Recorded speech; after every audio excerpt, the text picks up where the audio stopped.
Hello and welcome to another Rotors Flight Tips. This time we're going to talk to you about flips. Now these things are generally a gateway to going to inverted. Now it's a brilliant way of getting to that inverted hover for the first time, but it can also be a little bit scary the first time as well. Now the trick is all in the collective management.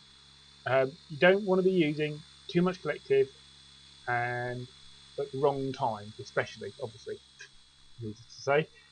The general procedure is a little blip of positive collective before you start putting in the elevator. So what that does is that stops the model from falling through the flip, so you just give it a little bit of an upward bump first.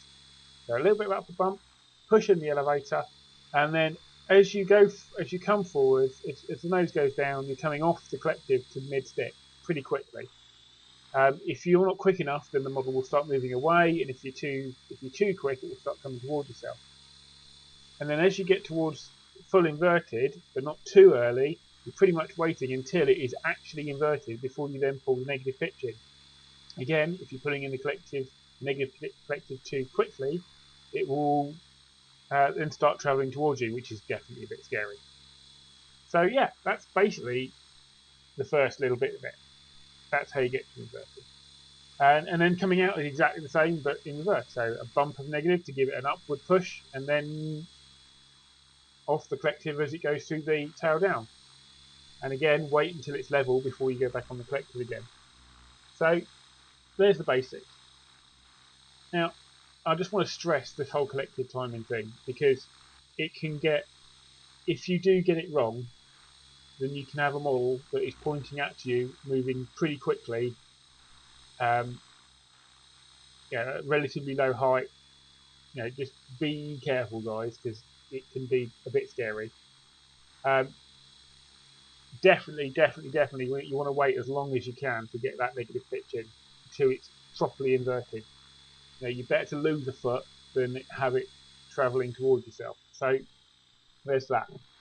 Now, when you start, once you've got the hang of that, getting in and out, you can then start playing around with making the model move around. So if you use a little bit of cyclic when it's upright and when it's inverted. So say if you're sat in front of yourself doing flips, if you push a little bit of right cyclic in when it's the right way up, and a little bit of left cyclic in when it's upside down, that will make the model bank to the right as we're looking at it, and it will start moving to the right. And similarly, if you go the opposite direction, so a little bit of dab of the opposite aileron, and then it will start moving the other way.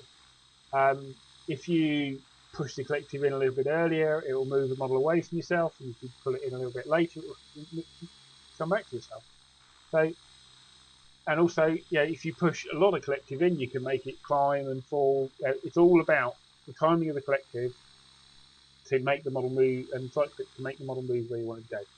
It's just fairly standard for all helicopter flying, really, isn't it?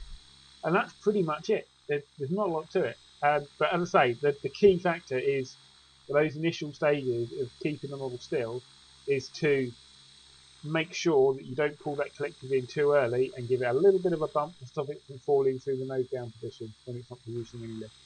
Okay, thank you very much. Any questions, any problems, give us a shout.